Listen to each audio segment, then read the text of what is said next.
Kan đã tham ấy tu na ri chung kan la da tha ro wang nakina kan zon mu huna an ni pani chu kan da tha tong chuan ro chu kan in sem to mai do ni kan pathumin tu na ri chun lain thuk di to karo zui le phadang o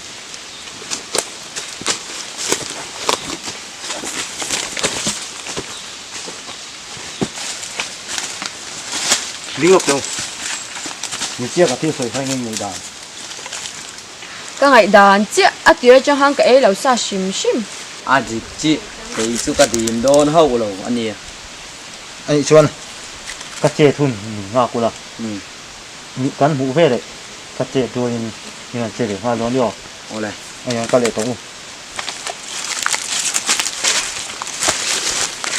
có nào thiên luôn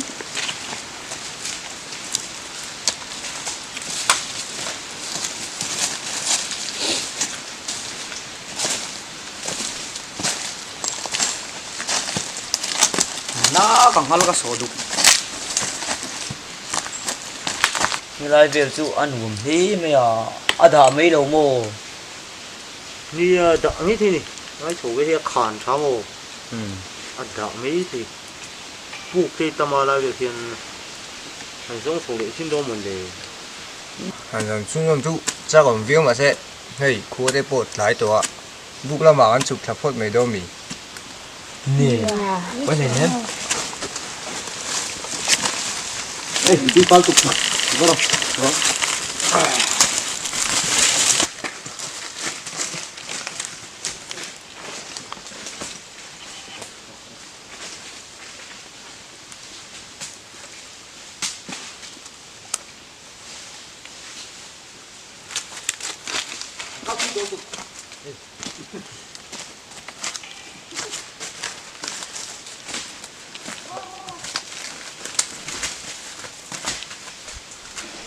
ôi cái em bữa khang lang à vợ giàu rất ê phốt về em bua về tụi em bùa là ngay đâu sẽ thấy bùa em bùa ngay đâu không nghe bé cái hi oma vợ rể về rồi khăm khăn muốn nga lính cho sẽ này cái dàn dàn radio khoan là rồi thiên à chủ nào cái vợ giàu bui bốc xia giàu đâu nhỉ à sao vậy nhỉ mua đồ xe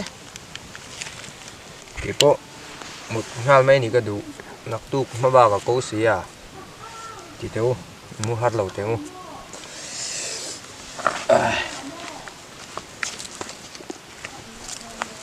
ôi cái rồi lút tụt cái bộ cái mua mấy tiền ô cái lâu vô mua nghe một túi ô túi đây mình mua đơn nha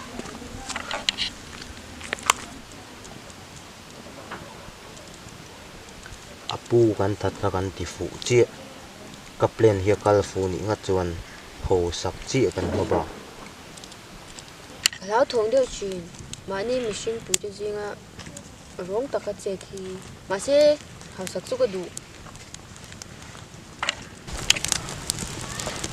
trong kha phim kho deu ro thi le damin kar ho sak le re thein kar om kan ni mình sẽ xóa băng tị mà sao nào cái là ro va mu ro một túi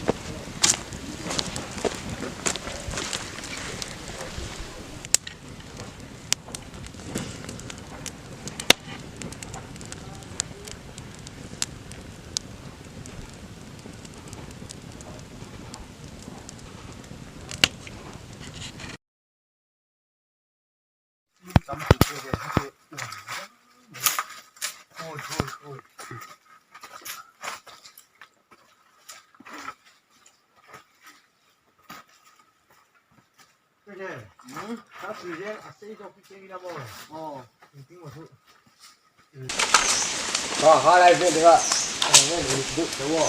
ok cái này giống một hệ su nhỉ cắn cáiตัวnày ta cắn cái năm vào đó thì đâu mấy năm rồi mua satu thằng bắt đầu này cũng có cái chuyện thế này một cái chuyện thế này có đâu có đây thế nào thế này lục bắt được không oh harus satu ini Ôi, trời em. Chụp po. Ừ. Ôi bé cái này em.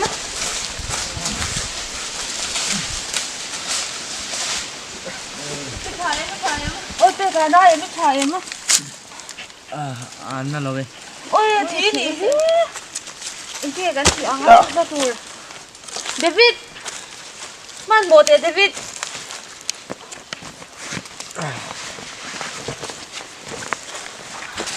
Ôi văn gì à lâu quá. Anh nói việc em thế. Nó rồi. Cắt thả.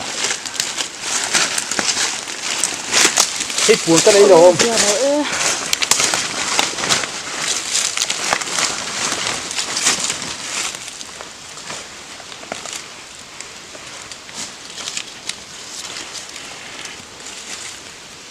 Em.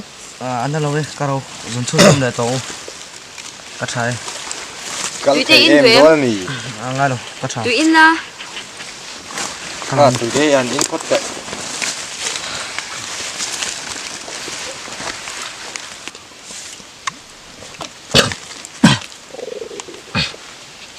Cắt thả.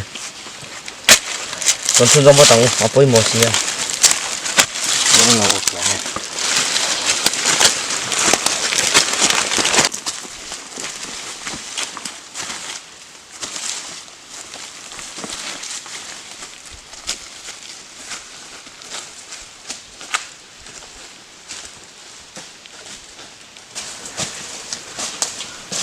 Chị bố chuan ai thì mẹ mày chứ à? Anh này chun dân nhau thì này chun. Bố tan tuan, tụi nó hút ta cái này đón chứ. Cặp cái cái này chun không nhiều. Căn dần một quý nghề chứ.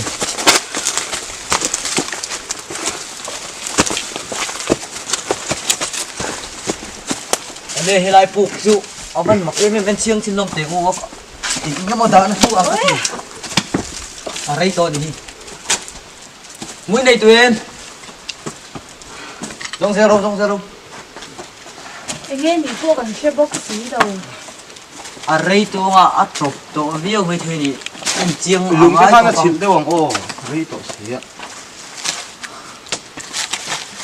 Lý cái khăn nó vô tự tổ mấy thứ. Của căn hồ thầy nó có trong cái em dám với cái đa thắng. Chứ còn lúng thằng ăn rồi. Ôi chứ lúng thằng ăn thì lú mà đi. Thế để trên con nấu cẩn nó chịu. Đi thế đi. David, câu cho tụi mình sao của xe. Đi một tụi em. Vâng, về à. Sao là bảo ăn vui này tụi em. Em chiêng nè đâu. Khu trung tâm tôi nè. Hai tổ chung tu. Nghe kìa, ơi, khổ đấy sao gì. Vâng, đi thì đồng không không.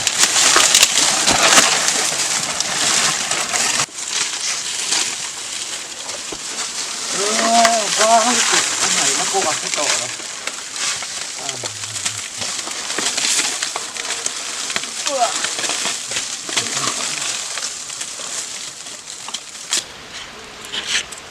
Xe hay là em xin tiền.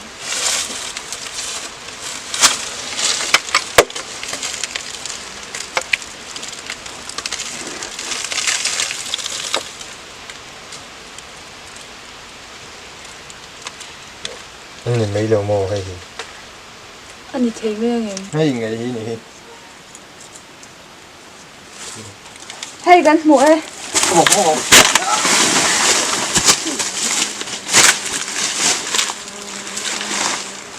Lu đón về đây. Anh đặt lên metro. Yo anh nhìn được gì? Nha. Tao quá tao. Nè. Nó haro.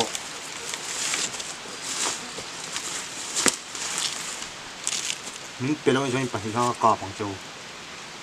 Mình nó lạc ở trong cái cọp bằng châu này à?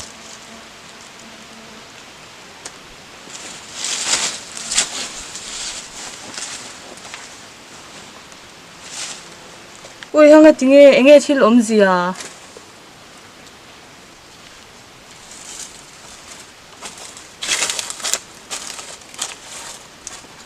nhưng mà số 2 rồi ôi cái thằng đâu tuổi rô mà ít rô ôi siêu bắn lại em anh ấy ốm gì cái gì hết tiếng như nào mà sẽ biết cho em nó cũng có ngồi sẽ lên biết rồi ra em ôi shit ôi thì mi anh thấy anh tí thấy rồi em bắt xuống về cái gì hết tiếng như anh tí cái đâu cái sao nào anh những ngột lâu anh là cái thấy lâu nung đâm cái hồ tiêu tiền khua nung cái này tin nghe cái nó mà cái ta hiện cái chính phiền hà lâu lâu tuổi rồi nè cái đã thật là ai cái khác tuổi là gì đó bữa nay tuổi lắm to rồi khá năng đủ đồ đàn ông rồi sẽ cái nào